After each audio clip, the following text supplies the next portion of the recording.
My name is Brian Biniak, and I'm the Senior Vice President and General Manager of American Grievance Interactive. The secret to mobile is actually the customer.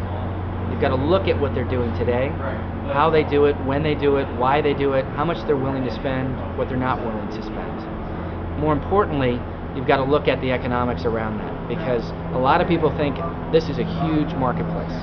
The reality is, it's a very small marketplace when it comes to revenue. When you look at how much money you have to spend to get in and maintain your position in the marketplace. So think about that when you're deciding what you're going to do. And then once you do that, what's your goal? What are you going to do in the first 6 months, the next 12 months, the first 24 months in the marketplace? If you think you're going to go in now and make a lot of money today, it's going to be very, very challenging.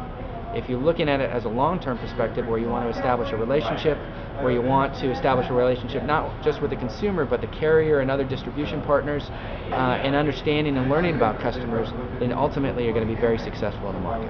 Identify. The mobile marketplace today is something that, when you read about it, is very, very big.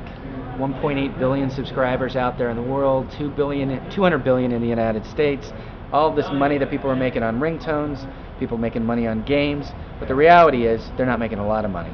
And so when you're thinking about getting into the space, you've got to understand the economics of the business. You've got to understand what the revenue share is going to be. You have to understand, if you actually spend any marketing on your brand, how you can ultimately be successful and be around for more than a day.